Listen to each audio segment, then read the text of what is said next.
지금까지 봤던 거를 한 줄 두 문자로 요약도 한번 해봅시다. 간단히 두 문자만 쭉 알려드리고 지나갈게요. 요거는 외우려고 하지 마시고요. 그래서 자주 보다 보면 됩니다. 제 문제집 보면은 요 한 줄 두 문자와 일당백 요약이 다 붙어 있습니다. 그러니까 요거를 문제 풀면서 자주 노출시키다 보면은 그냥 익혀질 겁니다. 따로 외울 필요 없이요. 그렇게 하시면 됩니다. 그렇게 해서 한 줄 두 문자를 하나라도 외웠다면은 그 문제는 무조건 맞추는 겁니다. 자, 소설방은 자기 아버지가 죽고 난 뒤에 이제 내치에 전념한 사람이죠. 내치를 불태웠다 하시면 돼요. 내치 불태우고 전진했다. 내치 불태율 전진. 자, 근초강 봅시다. 근초강 때는 감화평 무서! 어디 거래? 일본산이래요. 근초강은 처음으로 대외팽창 나섰던 백제 첫 전성기 왕이었으니까 막 부수면서 나갔단 말이에요. 어디 부쉈대? 감화평 부서였답니다. 봤더니 감화평이 또 어디래? 잘 부서지는 게 일본산이래요. 잘 부서지는 게. 근초강 때 전성기 왕은 항상 사자를 그려보세요. 사자. 그래 자기 나라가 위치가 어딘가를 보시고 거기 빼놓고 다 갔다 하면 됩니다. 어디지 백제는? 서쪽 빼고 다 갔다. 어디? 북, 동, 남. 그쵸? 이게 고구려 평양선, 이거는 가야, 이건 뭐다? 마한 정복했다. 이거 말고 해외로도 나갔다라는 것도 기회도를 했었죠. 요서 산둥반도, 이거는 동진으로 외교 공습하러 갔었고, 여기서 이제 불교 나중에 들여오는 거고, 일본 갔다, 칠지도, 그쵸? 그래서 화살표 3개만 기억하시면 됩니다. 요거 일단 그림으로 기억하세요. 그래 말로 이렇게 자꾸 붙여버릇 하면 됩니다. 요거 연표도 보세요. 고구려 왕은 태고동 미고수라고 하는데 중에 고국 원왕 때 근초광하고 겹친다는 거 기억 좀 해주시고요. 광장 봅시다. 오세기왕. 백신과 후비숙. 백신과 후비숙 잘 기억해두세요. 광개토대왕도 사자 하나만 그려두시면 돼요. 자, 고구려는 어디죠? 북입니까? 어디입니까? 북이죠. 그럼 어떻게 하면 되지? 서로 갔다 동으로 갔다 남으로 갔다 하면 되죠. 백제 정벌 했다. 그리고 신라는 싸우러 간 게 아니라 도와주러 갔다. 5만 군대. 여기서 가야까지 정벌 했다. 가야. 가야 얘기도 있다는 거. 전기 가야 연맹이 해체되는 계기가 됐다는 걸 기억하시면 되죠. 자, 이걸로 그치면 안 되죠. 어디로 갔다고 이 사람은 또? 이 사람은 만주로 갔다. 그래서 만주 화살표 3개 하시면 됩니다. 선비족, 거란족, 말갈족이 있다. 이거는 선비족은 후연이라고 하고 이건 아우 삐려. 이거는 숙신이라고 한다. 그래서 백신과 후비숙 하시면 됩니다. 그림만 좀 기억 좀 해주세요. 그림만. 강수항을 보시면은 먼저 남한정책이죠. 어디? 평양. 개로왕. 그리고 개로왕 북이국설 한성점령했다. 그리고 웅진 가서 결혼동맹 나타났다. 평나개한 웅진 결혼 순서까지 고려해서 꼭 좀 기억 좀 해주시고요. 6세기 왕들 한번 볼게요. 백제. 자, 백제는 웅진까지 내려가고 좀 고생하는 시기인데 마침 무령왕은 내 웅진에 대 일가가 있었고 좀 도와줬대. 어디서? 담양일가, 22담로, 양나라 교류했다, 일본 교류했다, 가야 다시 진출했다. 그래서 고구려 해상봉쇄 뚫고 다시 외교 교섭에 나선 사람이 무령왕이다. 담양일가. 자, 성왕은 중흥이라고 하는데 어디로 갔다는 게 중흥이죠? 다시 옛날 고향 되찾았다. 어디 갔다? 한강 갔다. 사부 한강 관노 하시면 됩니다. 사비천도 남부여 국고 한강 일시수복했다. 관상성 연태 죽었다. 놀이사치계.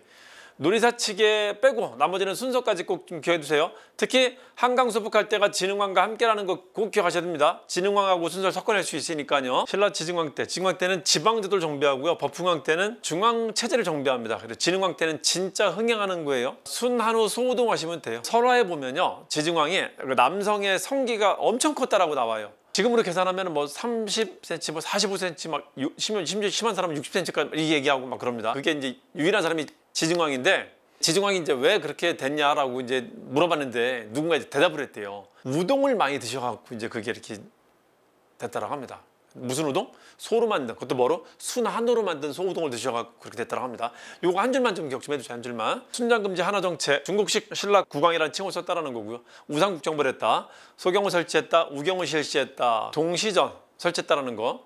지방의 물산이 올라오고 있다는 걸 보여주는 겁니다. 지방이 통제가 되고 있다는 거예요. 중앙이 시장을 만들었다는 것은. 그것도 지방제도와 같은 맥락으로 보시면 됩니다. 법흥왕, 법은 율령과 불법을 말하고 혹은 시스템을 말하기도 합니다. 이걸 일으킨 왕입니다. 병상에 들어서도 불공들일 생각만 했다. 병상불공률, 병부, 상대 등 불교, 공복, 율령반법, 병상불공률. 신라왕 중에 불교를 제일 좋아하는, 첫 번째로 제일 좋아하는 왕이 법흥왕입니다. 왜? 병상에 들어서도 불공들일 생각만 했다는 거죠. 병상불공률. 자, 금봉건 나라의 기틀을 세웠다. 금강가에 복속했다. 울진봉평비 비읍비읍. 그리고 건원이라는 연호 사용했다. 신라 진흥왕은 진짜 흥행한 왕입니다. 즉 영토 팽창을 잘 기억하셔야 돼요. 자, 일단 전하로 국교 맺은 사람이에요. 싸워졌죠. 10대 임금인 진흥왕이 40대 성왕하고 동맹을 체결하는데 진흥왕은 전하를 맺었다는가. 형 할까? 하죠 뭐. 전하 국교. 전륜성왕 의식이 있었다. 아까 진평왕 얘기했었죠. 자기 가족을 석가모니 집안하고 똑같이 했다는 거. 이른바 진종서로라고 하는 거. 그 진평왕을 진흥왕 2탄이라 생각하셔도 돼요. 이런 식으로 자기의 권위를 높이는 일을 했었다. 불교에 기반해서. 불교는 그런 설화가 있어요. 인류가 바퀴를 발명한 것을 바퀴혁명이라고도 합니다. 바퀴 발명하고 난 뒤에 굉장히 많은 게 또 변했기 때문에. 그래서 바퀴를 지배하는 자가 세상을 지배할 거라는 설화가 있는데 그 밖에는 금륜, 은륜, 동륜이라는 게 있더라고요. 해요. 금운동이라고 하는. 이걸 다 아우르는 바퀴를 전륜이라고 하는 거예요. 전륜.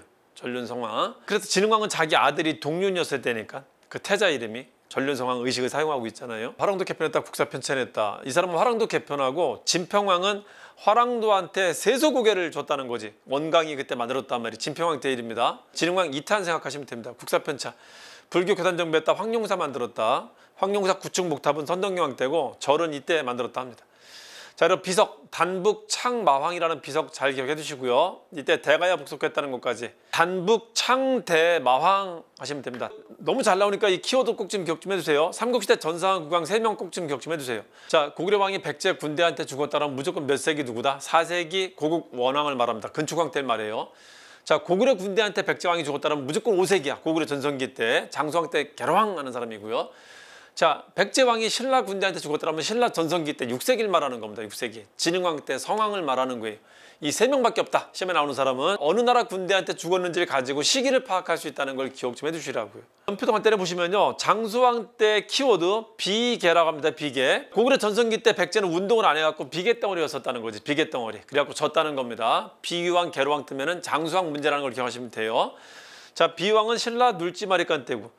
자, 그리고 비계문동이라고 하는 사람이 5세기 백제 때 왕인데 비계문동, 문주왕, 동성왕까지 기억하시면 좋아요. 동성왕과 소지마리간이 결혼동맹, 이것도 5세기 때 일이라는 걸 기억하시면 됩니다. 6세기는 무성 지법진, 백제 무성, 신라 지법진 기억하시면 됩니다.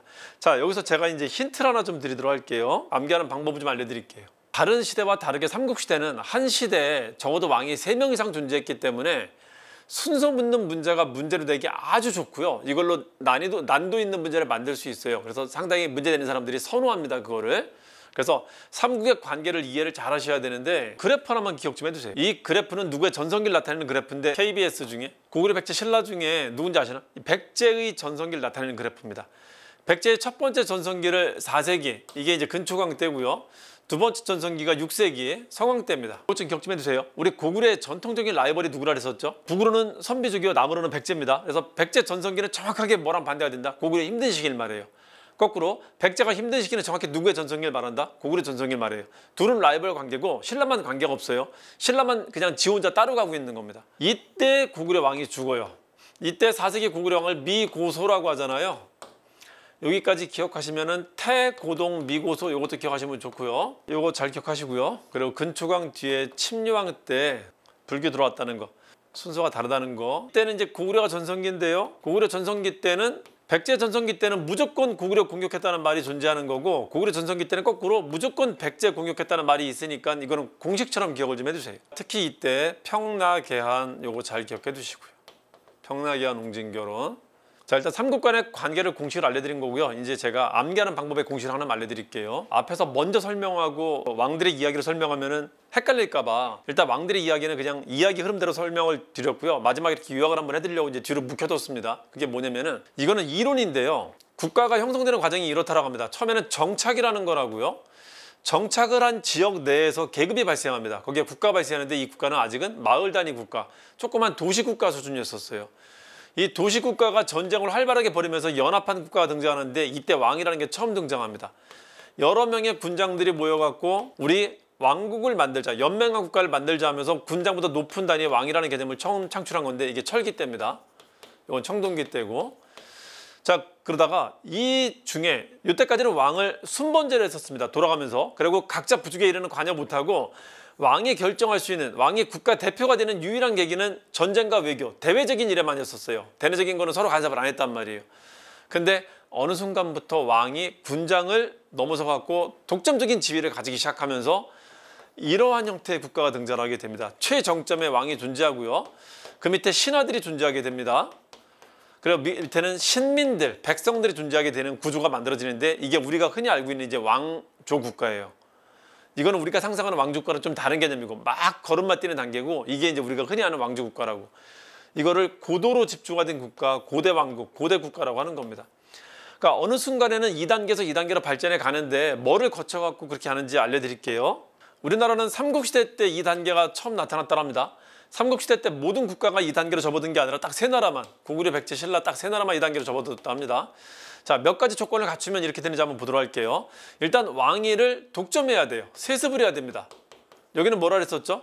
순번제였었습니다. 선출직했다라고, 선출직. 돌아가면서 하는 거. 얘들의 권위가 대등하면 안 됩니다. 얘들은 중앙으로 불러들여갖고 너 내 신하가 되라라고 합니다. 즉 뭐를 하죠? 왕이 있는 곳에다가 중앙 관청이라는 걸 만들게 돼요. 관청을 두고 신하들의 등급표를 만들게 됩니다. 관등이라는 걸. 그래서 관료 조직을 만들게 됩니다. 그래서 얘들을 뭐라 한다? 신하로 흡수하게 됩니다.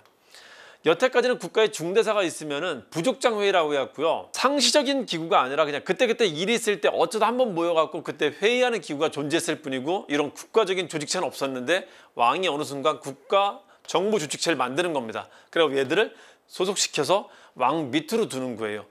안 오면은 저왕으로 해석해갖고 여기를 그냥 정벌해 버릴 수 있단 말이야. 조질 수 있단 말이야. 그래서 오게 됩니다. 그래서 어느 순간 관료체제가 만들어져요. 이 관료체제에는 관청이 만들어졌다는 말과 관등이 성립됐다. 혹은 공복제도, 유니폼제도가 만들어졌다는 말을 포함합니다. 자, 또 한편 지방을 통제 못했는데 이런 거 재미없어. 여기도 이제 내가 직접 통치하는 지역이 돼야 됩니다. 어떻게 하냐면은 얘는 신하로 불러들이고 여기를 내가 아는 사람을 보내갖고 통치하게 합니다. 이거를 지방관이라고 해요. 그래서 지방까지 직접 통치를 하게 됩니다. 그러면 이게 내 나라가 되는 거예요. 이게 고도로 집중화된 국가가 되는 겁니다. 자, 여기서 끝나지 않습니다. 내가 이 지배층들은, 그리고 얘들은 뭐가 있었냐면은 각자 관료를 거느리고 있었거든요. 각자 국가이기 때문에 얘들은 이제 더 이상 관료를 거느리지 못하게 합니다. 이 관료들을 다 흡수해갖고 여기 공무원으로 흡수시킨 거예요. 관료 조직은 어디에만 있다? 여기 왕경에만 있는 거예요, 이제는. 그러니까 관료 조직이 만들어지고, 자, 이런 지배층들, 귀족이나 관료 말고 백성들도 있을 거 아니에요. 이 백성들은 뭐가 뭔지를 몰라요. 내 주인은 개똥인데 여기 거북이가 와갖고 자기를 뭐 하라고 하네? 나는 뭐지? 어제까지 개똥이 말만 들었었는데 헷갈릴 거 아니에요. 이 군장이 아니라 내가 너희 주인이다라는 것을 명백히 보여줘야 됩니다. 그리고 이게 만약에 서울국, 이게 부산국, 이게 대구국, 이게 광주국이라고 한번 해보자고요. 이거 제주도국이라고 해봅시다. 이걸 통합해갖고 한국이라는 국가를 만들었다 한번 해보자고요. 너는 이제 막 한국민이야? 헷갈리는 거예요, 되게. 이걸 애들이 명백하게 내면화시키게 해줘야 돼요. 일단 내면화시키는데 제일 좋은 게 사상이나 종교거든요. 하나의 사상을 창출해갖고 만들게 합니다. 이때까지는 부족별로 각자의 샤먼 체계가 존재했었는데 샤먼 체계를 무시하지 않는 선에서 국가가 운영하는 그 종교 체계, 국가가 운영하는 통합적인 종교를 제천행사라고 했었다면은 이제는 그 샤먼 체계를 넘어서는 새로운 종교를 국가적 종교로 이제 전파하게 됩니다. 이때 우리나라가 활용했었던 게 불교였었어요. 불교라는 걸 들여와서 국민들의 사상을 통합하고요. 자, 또 하나. 왕의 명령을 만들어갖고 왕의 명령을 법이라는 체계를 만들어갖고 이 법을 안 따르면 처벌하는 제도를 만듭니다. 그러니까 내 말 안 들으면은 맞을 수 있다는 것을 이 국민들이 인식하게 만들어요. 그래서 왕이 최고 대빵이구나라는 걸 알려줍니다. 율령을 반포합니다. 자, 여러분들이 이 5가지만 기억할 수 있다면 왕들의 업적을 기억하는 게 쉬워지거든요. 삼국시대 때 여러 왕들을 지금 배웠는데 어떤 왕들을 배우는 거냐면은 이 작업들을 누가 했냐를 이걸 한 사람이 안 하고 나눠서 하다 보니까 그 사람들을 하나하나 기억을 하는 거예요. 사실은 뭐 되게 많은 거 하는 것 같은데 이거 딱 하나 하는 겁니다. 이걸 뭐라고 하냐면요, 부지, 관, 분류라고 해요. 이 5가지, 이 연맹국가에서 고대국가라고 하는 5가지 기본적인 전제 이거 기억해 주시면 좋습니다. 그래서 순서대로 해요. 공무원 시험처럼 순서까지 자세히 나오진 않지만 만약에 순서가 나온다 하더라도 적어도 이 순서 틀리면 안 돼. 아시겠죠? 이걸 전제하고 보면 좀 보일 겁니다. 고구려는 고국천황 때 부처당속이 됐었어요. 그 지방제도만 언제라고 나와 있지 않고 소설방 때 이제 중앙관청이 만들어진 겁니다. 그리고 불교 율령도 관분율이 여기서 나타난 거예요. 이게 갖춰지면 그 다음에 뭐가 나타난다? 그 다음에 이제 전성기가 나타나는 겁니다. 전성기 왕들은 뭐 기억하시면 되냐면 그 다음에 사자만 그리시면 돼요. 딱 2개만 기억하시면 돼. 부지, 관, 분율과 사자 이 2개만 기억하시면 됩니다. 이 백제만 좀 예외입니다. 백제 앞에 고이왕이 이걸 해놨기 때문에 근축왕이라는 전성기가 올 수 있었던 거거든요. 그래서 고이왕 때 보면은 중앙관청, 관료조직이 만들어지고 율령도 반포했다라고 그래. 근데 뜬금없이 부처당속 여기서 나와. 그래, 불교는 여기서 나오고. 그러니까 백제만 다르고 나머지는 순서대로 갑니다. 이것만 좀 기억해 주세요. 자, 어쨌든 관료조직이 만들어지고 전성기가 왔다. 이것도 마찬가지입니다.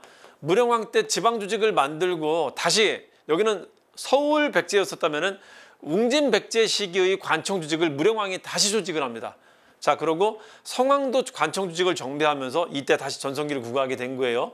항상 체주정 이걸 합쳐서 체주정비라고 합니다. 체주정비. 이 사자를 전성기라고 하고요. 체주정비 뒤에 전성기가 온다. 이 순서를 잘 기억해 두시라고요. 여기는 무성이 함께 체주정비하고 성왕 때 전성기가 왔다. 자, 신라 한번 볼게요. 신라. 여기 무성일 때 신라이 때 지법진이라는 왕이 있어요. 그래프는 고구려 백제만 보여주는 그래프예요. 이게 백제 그래프고 고구려는 이거 정반대라고 하시면 돼요. 이렇게 되겠지. 그러면은 이렇게 정반대라 생각하시면 됩니다. 신라는 지 혼자 따로 가요.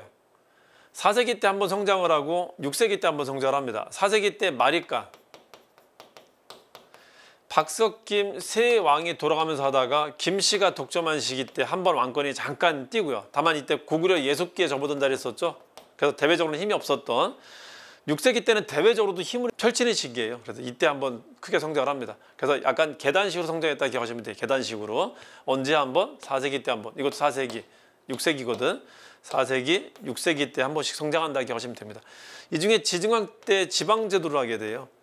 주군제라는 지방제도를 실시하고요. 동시형 같은 거, 지방에서 물자가 들어오고 있다는 걸 보여주는 거거든요. 지방 통제되고 있는 걸 보여주는 거거든요. 이것도. 법흥왕, 자 이때 뭐 했었죠? 관등, 율령, 불교, 관불률 했다는 거. 그리고 진짜 흥행했다, 사자. 이렇게 기억하시면 됩니다. 자, 이게 이해가 되면은 암기 거의 안 해도 돼요. 그냥 암기가 아니라 이해가 저절로 될 겁니다. 여러분들이 여기서 이름을 조금 기억하시면 되는데요. 왕 이름 순서만 제가 두 문자로 하나 알려드릴게요. 백제 고이왕, 고이왕이 근초광을 만들었던 거고요. 그리고 무령왕 성왕이 성왕이라는 재전성기를 만든 거고, 그리고 소수림왕이 광장이라고 하는 전성기를 만들었던 것이고요. 그리고 여기 지증왕 법흥왕이 진흥왕이라는 전성기를 만들었던 겁니다. 여기 침령은 불교 때문에 중요하니까 같이 기해두세요. 이걸 합치면은 고근, 소침, 광장, 지법진 하시면 돼요. 고근, 소침, 광장, 지법진.